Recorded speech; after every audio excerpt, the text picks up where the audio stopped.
Se confirmada, a tarifa de 50% de Donald Trump deve afetar setores B2B, como empresas com foco em integrações logísticas, plataformas de e-commerce, cross-border e de serviços tecnológicos. E o especialista em gestão empresarial e governança corporativa, Júlio Amorim, está aqui com a gente online para falar mais sobre quais são os principais impactos. Oi, Júlio, boa tarde. Seja bem-vindo ao Money Times. Oi, Paulo, Renan, boa tarde, tudo bem? Uma honra estar aqui com vocês. A gente que agradece sua participação. Bom, Júlio, a gente citou alguns tipos de empresas, né, desse setor B2B que podem ser indiretamente afetadas. Mas, para a gente começar essa entrevista, de que forma elas serão indiretamente afetadas, hein? Você vê, essa volatilidade, né, relativo ao que está acontecendo nas taxações, né, faz com que essas empresas, como elas têm uma atuação muito forte em relação a esses mercados, aos produtos e serviços que elas acabam oferecendo, né? Elas têm uma perda em relação a esse consumo, né? E esse consumo vai afetar diretamente as receitas que essas empresas hoje estão atuando. Então, é um impacto direto, mas onde tem alternativas para você dentro aí das organizações, das práticas de gestão, conseguir outras formas de se fazer isso, né? Júlio, boa tarde. Felipe aqui. A gente sabe que essas tarifas, né, aplicadas pelo Donald Trump, eles desarranjaram as cadeias de suprimento globais, né, as supply chains. Como é que isso afeta as cadeias que passam pelo Brasil? Então, quando você vê as cadeias de supply chain, né, em relação a essa questão, quando você efetivamente tem todos os seus produtos de fornecedores, né, ligados a essas exportações e o dólar está aí nessa volatilidade, você tem a cadeia totalmente afetada no que diz a demanda ali e aos custos inseridos nessas operações, né? O que faz com que você repense a sua estratégia em relação aos teus custos e às localidades na qual hoje você está concentrado. Aliás, um ponto que a gente levanta muito em relação à estratégia, a esses mercados que vocês estão colocando e essas questões muito importantes, né, como e-commerce, a cadeia de supply chain, é a própria concentração. Porque, estrategicamente, quando a gente fala em mercados concentrados, você já tem um risco em relação à tua estrutura de planejamento, né? E isso já é apontado exatamente para que você olhe de uma maneira mais profunda. Exatamente quando você está passando por uma dor como essa, você tem uma oportunidade de repensar a forma que você está agindo e para onde você está vendendo seus produtos e seus serviços. Júlio, uma dúvida minha, né? Os setores, por exemplo, mais impactados por tarifas, por exemplo, agro, indústria, eles podem frear, por exemplo, projetos de tecnologia de informação, ou seja, pode haver queda, haverá, né, com certeza, na demanda de serviços digitais, de integração, que muitas dessas áreas estão tentando, estão migrando, né, para essa parte de inteligência artificial e parte mais tecnológica, e isso afetaria, então, diretamente essas empresas, indiretamente essas empresas de tecnologia. Sim, com certeza. Mas veja, Paula, quando a gente olha estratégia e quando a gente olha tecnologia,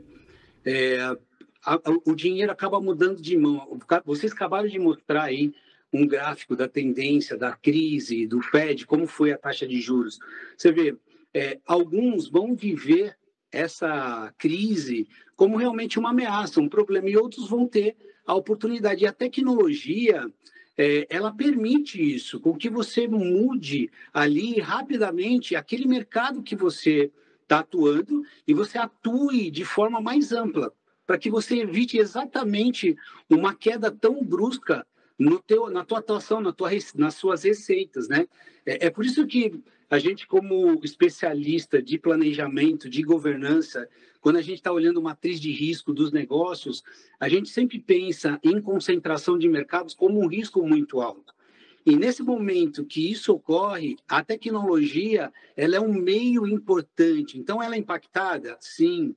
Você tem ali uma questão que vai realmente, no final do dia, ter um problema, com certeza, como a gente já falou, mas você tem muita alternativa de você direcionar a tua tecnologia para ampliar outras frentes que sem a crise ou sem esse tipo de taxação, você não faria naturalmente.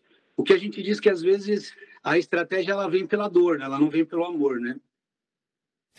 Exatamente. Júlio, voltando a falar um pouquinho de supply chain, esse desarranjo nessas cadeias globais, elas podem, de alguma maneira, beneficiar o Brasil? Estou dizendo assim, quer dizer, o Brasil pode passar a fazer parte de alguma cadeia que exclua, por exemplo, os Estados Unidos, ou pode fazer parte de uma cadeia que tenha ligações com produtos exportados pelo Brasil e que não queira mais passar pelos Estados Unidos, por exemplo, ou por outros países, e escolha o Brasil como fonte, como alternativa para essas cadeias de supply chain?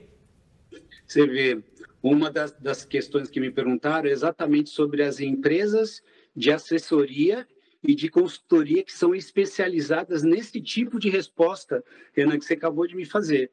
Porque elas pensam exatamente sobre a conjuntura total e o redirecionamento que pode ser feito em relação aonde você está e para onde você vai. Você vê, eu acredito muito que, por exemplo, as pessoas ligadas ali, né, no governo argentino, as consultorias, os pensadores que estão olhando estratégia, tenham feito exatamente isso. Porque você vê, na hora que as taxações vieram, o que aconteceu com os equipamentos eletrônicos dos Estados Unidos?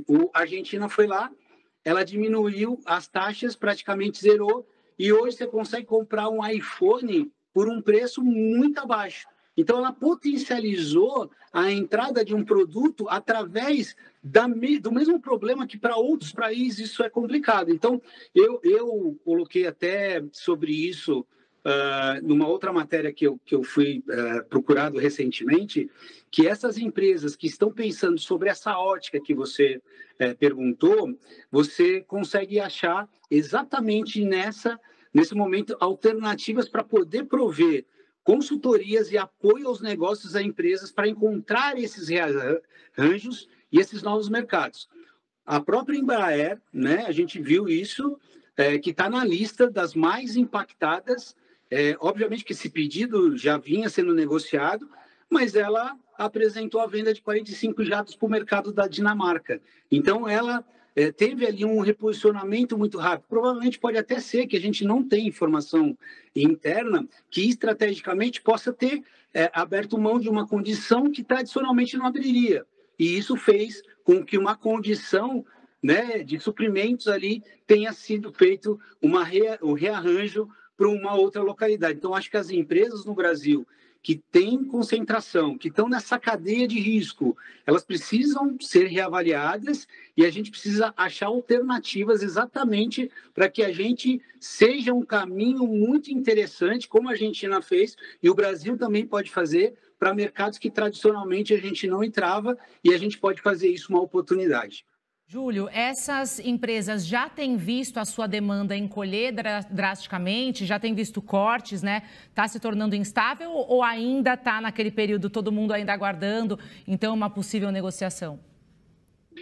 A gente tem acompanhado muito as matrizes de risco, a gente inclusive recomendou que algumas metodologias façam esse entendimento, né? A gravidade do assunto, a urgência daquilo e a tendência. E quando a gente fala de tendência, é exatamente isso que você está perguntando, Paulo. Ou seja, será que o Trump, como voltou atrás na outra decisão, vai voltar de novo? Então, o que a gente está recomendando? O impacto ainda é pequeno, mas a gente não pode esperar mais que isso vai mudar, que isso vai abaixar. Nós precisamos já pensar estrategicamente nas alternativas. Então, no dia que isso aconteceu, no mesmo dia, por exemplo, nós soltamos uma nota para todas as empresas que a gente está conectada, exatamente para pensar sobre isso. Gravidade e a urgência, a tendência com que isso pode acontecer na sua operação. Então, o impacto dessas empresas que você me perguntou ainda é pequeno, ainda não tem uma sensibilidade. Só que as projeções e as tendências, elas mostram caminhos que são realmente de alto risco. E aí a gente não pode pensar em viver o problema quando ele está acontecendo, exatamente porque as crises são vividas por algumas empresas quando ela está estabelecida e outras vivem as crises antes, antecipando esses cenários. Então, o que eu quero dizer para você é que, provavelmente, em matriz de risco, algumas companhias no Brasil já pensaram sobre possibilidades disso quando o próprio Trump sentou na cadeira para assumir e já pensou em como estaria vivendo o cenário e o que faria se isso estivesse acontecendo. Isso em estratégia a gente fala de antecipar os cenários, simular os cenários, para que a gente tenha a oportunidade num momento como esse. Júlio, você que é um especialista em gestão, queria te ouvir sobre isso.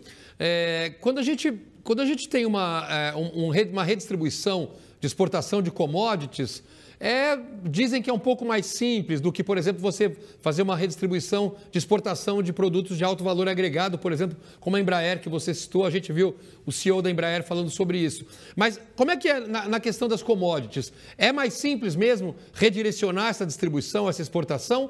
Quais são os desafios que as empresas exportadoras vão ter na área de commodities, principalmente na área de commodities que o Brasil que é tão importante para a economia brasileira?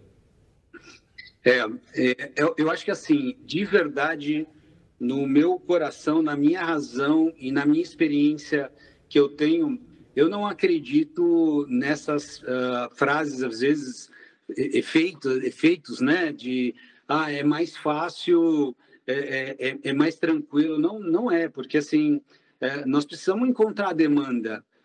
Se fosse fácil reposicionar uma commodity, muitos, provavelmente, dos especialistas que vêm falando aí para vocês, eu vi algum deles, né? Vocês estão muito atentos a tudo isso, teriam colocado situações mais tranquilas em relação a isso. Isso não é verdade, né?